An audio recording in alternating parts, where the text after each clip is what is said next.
C'est très important. Il faut avoir une appartenance. Ah oui, ça c'est le travail du ministre de l'Intérieur, ministre de l'Intérieur. Mais regarde même le coup d'œil, hein, même les lunettes là, Ah oui. Ça c'est du Pierre Cardin, hein. C'est pas des lunettes de chez Rocco Disquette. Attention, ça c'est pas acheté à côté de la pharmacie, c'est dans la pharmacie. Voilà.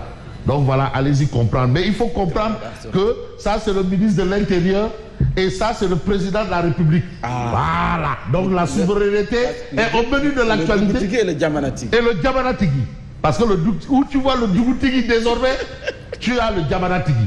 Voilà. Oui. Voilà le Djamanatigui et le Dougoutigui. Mais le Dougoutigui, il est là dans la nomination de 17 adjoints au sous-préfet. 17 adjoints au sous-préfet. Et c'est important. Et là, le Dougoutigui, c'est un peu... c'est l'architecture. Le ministère de l'Intérieur, c'est l'architecture, la charpente d'un État. Attention, hein? La charpente, la colonne vertébrale. La colonne vertébrale. Donc, c'est le Dougoutigui. Maintenant, le Djamanatigui, c'est le Djamanatigui. Voilà. Sommet sur la finance mondiale et la Palestine. Le président à Paris et à Riyad. Et là, c'est le Sénégal qui est engagé. Parce qu'aujourd'hui, dans le Conseil des Nations, tu n'oses plus prendre des décisions ou tu n'oses plus t'engager sur quoi que ce soit sans la présence du Sénégal. Parce qu'un pays, c'est vraiment la politique intérieure et la politique extérieure. C'est ça, un pays. Quand on aura un président là, tu vois les présidents là, ceux qui nous disent souvent là, pour être président, dès qu'ils arrivent là-bas, c'est d'autres personnes parce que là-bas, là, c'est d'autres réalités. Ah oui. Et parfois, même quand vous voulez descendre, vous voulez marcher à travers les rues là, c'est le chef du protocole qui vous donne, monsieur le président, vous ne pouvez pas. Et vous ne bougez pas d'un iota. Ah oui. Et vous ne bougez pas. C'est son rôle. Non, si le protocole vous dit, monsieur le président, vous ne sortez pas, vous allez aller où? C'est sa responsabilité. Attention. Non, parce que le protocole aussi engage sa responsabilité. Et il y a aussi la sécurité. Donc parfois les gens vous disent que non, si je suis président, maintenant le palais sera ouvert à la population. Parfois, bon, c'est... Et en politique, les promesses n'engagent que ceux qui y croient. Le président à Paris et Iliad, c'est important. Et pourquoi sommet sur la finance mondiale? Et il y a aussi la Palestine. Ah oui. Ah oui. Et là, maintenant, on est dans un cadre universel et mondial. Et là, j'aimerais un peu avoir la réaction d'un enseignant-chercheur à l'université. Je retiens le nom, je ne me souviens plus. Je vais me rappeler du nom. Et c'est au nom du droit à l'information, parce que l'information est un droit. Et nous avons le devoir de donner l'information. Ah oui. Sinon, ce qu'on fait, c'est quoi? De la rétention de l'information. Et c'est puni par la loi. Ça, c'est vrai. Ah oui. C'est un délit. C'est un délit. Tantôt, je parlais d'un professeur spécialiste des questions internationales, Jean-Charles Biagui, de l'université Cheikh Anta Diop. Jean-Charles Biagui, lui, il est de Brin. Vous connaissez Brin? Brin, c'est en Casamance. Et qui symbolise Brin au plan politique, mais Robert Sagna. Alors, je crois que c'est ça. Vous y êtes. Non. Ah, attention. Les enfants qui veulent être prêtres également. Ah, voilà. Brin, qui a aussi un grand séminaire. Brin. Il y avait aussi un grand groupe de musique qu'on appelait les Vamps de Brin. Alors, on reste avec le mandat quotidien qui parle du président à l'étranger. Et ce n'est pas pour des étrangetés, c'est pour des choses conséquentes. Belle rime. Macky Sall au forum sur la paix en France. Parce qu'il y a aussi un forum sur la paix. Et aujourd'hui, le combat de l'humanité, c'est un combat pour la paix. Parce qu'en face, il y a un adversaire invisible. Et parfois, certains vous diront que ben, cet adversaire-là, est-ce qu'il n'est même pas à la solde des grandes puissances? Parfois, le débat se pose. Parce que finalement, on ne sait plus. C'est eux qui viennent, qui nous proposent leur argent, leur homme et tout. Mais ils ne peuvent pas eux-mêmes régler le problème. Parce qu'apparemment, on a déplacé cette situation de crise de l'Occident vers le Sahel. Pourquoi? Il y a le Rekam. C'est des questions, hein, il y a des débats. Parce que c'est un débat d'intellectuels. Et aujourd'hui, vous avez Macky Sall au Forum sur la paix en France. Bye bye international à Paris. Donc le président va aussi dire au revoir. Au revoir, Mangidem. Je vous laisse avec Dieu en attendant de savoir de quoi il lancera. On reste avec le mandat qui titre Baïfal tué à Touba. Et le Khalif général Koul Mourid, c'est une Moutaga Mbake Bessir, met les pieds dans le plat. Ah oui, parce que quand même, il s'agit de Sintouba.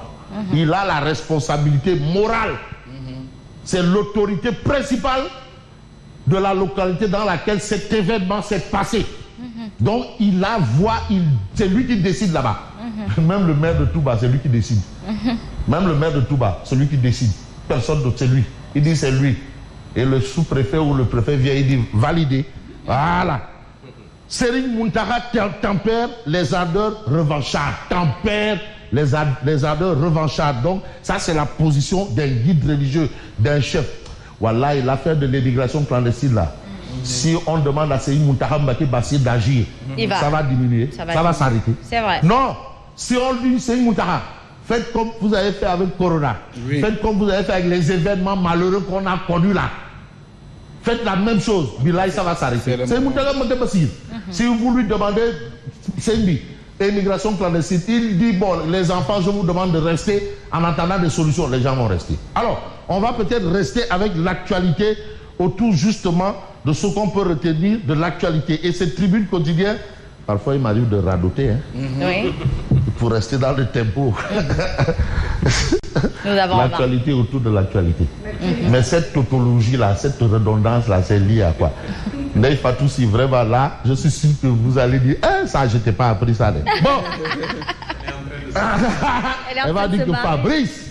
Alors, on a Tribune quotidienne qui barre ça d'une interrogation. Et aujourd'hui, on fait ce qu'on appelle jeter un pavé dans la barre, donner un coup de pied dans la fourmilière. Parce qu'on a toujours évoqué ce débat. Et on a toujours pensé que c'était un débat à l'emporte-pièce. Alors que c'était un débat conséquent, scientifique, transcendantal. Un débat qu'il fallait prendre de façon, un débat cartésien. Malheureusement, les gens sont allés avec leur conception, leur pensée, leur logique. Logique pour logique, le débat est en train de refaire surface parce que la situation est immaîtrisable. Comment freiner cette tragédie? Comment? Parce que la question est là-bas. Comment? Mais comment? That is the question. That is the question. Comment freiner cette tragédie? Comment? Comment peut-on retenir les jeunes quand on n'a rien à leur offrir? Il faut bien leur proposer des choses. Quand tu es diplômé, tu sors de l'école, de l'université et partout. Tout ce que tu souhaites, c'est de travailler. Vraiment. Parce que tu ne peux pas faire du CI, du jardin pour nous autres là, et du CI jusqu'à la maîtrise. Maintenant, ça a changé de nom, c'est quoi? Master. Hein? Master. Jusqu'à maintenant, c'est master. Hein? Oui. Maîtrise. Jusqu'à la maîtrise, tu sors de là-bas, on te dit que non, monsieur, circuler, il n'y a rien à voir. Il y a un problème. Mais parce qu'il y a on dit que non, il y a des DER, il y a des YAK DER, il y a des YAK DER, il y a des ANPEJ. Pour vous qui souhaitez, mais vous allez là-bas, on vous dit, monsieur, circuler, il n'y a rien à manger. Mais finalement, comment peut-on retenir les jeunes quand on n'a rien à leur offrir? Il faut faire le diagnostic, il faut évaluer les politiques publiques. Et tout ce qu'il y a autour des financements de jeunes. Parce qu'il y en a eu sous Gorgui National. Vous avez eu l'OFEJ Bani, qui était consacré qu'à l'emploi des jeunes que de la banlieue. On avait circonscrit ça. Rien. Maintenant, l'autre est venu, il a dit, bon, au lieu de dire OFEJ, on rassemble tout pour donner ça. Et aujourd'hui, qu'est-ce que ça a donné? Après, il a dit, non, il faut DER. Il n'y a que DER. Il n'y a que DER. Derougolo. Est-ce que DER là c'était finalement du Derougolo ou du Deroubuki? Finalement, les Ketounen, Nahoulbey. C'est ça, Derougolo. Finalement, c'était du Tamaderoubuki. Tamaderoubuki, bon, grave. Non, là maintenant je parle. Je suis sous un autre rythme. Alors, si ce n'est toujours des promesses jamais tenues, l'avenir sous nos cieux n'est guère prometteur. L'espoir a été déçu. Ça, il faut le reconnaître. C'est vrai qu'il ne faut pas jeter le bébé avec l'eau du bain. Mais comment comprendre? Il faut évaluer. Et les organes pour évaluer ces politiques en direction de jeunesse. Beaucoup d'argent. Combien d'argent? Voilà. Donc vous avez cette actualité dans Tribune quotidienne. Et puis Tribune parle de l'affaire du Baïfal tué à Touba. Le Khalif de Mouride s'en mêle et s'occupe du dossier. Donc tout ce qui s'est passé autour là maintenant, on arrête. Comme c'est le Khalif qui s'occupe du dossier. Maintenant, les aspects revanchards, là, il faut taire tout ce qu'il y a à terre. Le dossier est entre les mains de Serigne Mountakha Mbacké Bassir, Serigne Touba. Alors, Vous avez son emprisonnement présidentiel en février 2024 vers une marche nationale pour la candidature de Sonko. Maintenant, pour la candidature de Sonko, les gens utilisent tous les voies et moyens. On est dans un combat. Et un combat, on ne baisse pas la garde. C'est vrai. Il faut continuer. C'est vrai. C'est-à-dire, il faut pas tomber. Il faut savoir se relever. Il ne faut pas plier les chines. Les bouchers, ils savent de quoi je parle. Les chines. Et aujourd'hui, l'actualité porte sur les faits. Aujourd'hui, il est question d'une marche nationale pour la candidature par la force de l'embam de Pros, l'apôtre du bourreau. Mais c'est moi, Khadim Mohamed Sek là. Mohamed Sek, je ne le vois plus, mon grand là. Mon grand. Il est là. Il est là. Non, mais je ne le vois plus. Il est là même. Magnifique, Mohamed. Oui. Mohamed Sek, Borom Thiès. Voilà. Nitou Thiès. Bon, vous avez quoi? Retour de Karim Wade entre bluff et réalité. Finalement, c'est quoi? C'est finalement, qu'est-ce qu'on retient? On a toujours annoncé son retour, chaque jour, retour. Mais les gens vont dans les aéroports, même jusqu'à l'aéroport de Kédougou. Parce que Kédougou a son aéroport. On ne voit pas venir Karim Meïssa Wade. Mais si on va un peu plus loin, on va voir par exemple le journal. J'ai envie de prendre le journal critique pour ne pas faire aller du coq à l'âne. Mais échec des politiques de jeunesse entre tâtonnement et rafistolage. Voilà un fait. Boubacar Seye a réagi. C'est pas militariser cette histoire-là qui va régler le problème. Il ne faut pas faire des choses parce que bon, il ne faut pas bander les muscles. Alors, naufrage national. Alors, qu'est-ce qu'on retient? Malgré d'énormes budgets et une volonté affirmée de l'État de faire de la politique de jeunesse le pilier de son envol économique, la montagne semble accoucher d'une souris. Du fait d'un tâtonnement et des opérations de rafistolage à travers la création d'agences dédiées sans impact sur la cible. C'est un naufrage fatal de plusieurs centaines de milliards. Mais tout on a mis ça où? C'est ça la question. Et dans ce débat, vous avez Vox Populi quand même qui évoque le point Vox Populi. J'ai envie de prendre Vox Populi. Et là, vous avez Pierre Mboup. Pierre Mboup. Les risques mortels de partir en période de froid. Pierre Mboup nous dit que ça, quand tu pars en période de froid là, dis-toi que tu vas vers la mort. Il ne faut même pas débattre. Tu vas vers la mort. Et c'est probablement avec la mort dans l'âme, qui est le contraire de l'ataraxie, qui est la paix de l'âme, l'ataraxie, la paix de l'âme. Là, Aïcha parle, l'ataraxie. Et vous avez grande offensive contre l'immigration irrégulière au Sénégal.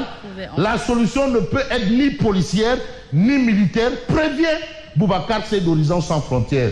Attention, il ne faut pas prendre la proie, bien entendu, pour l'ombre.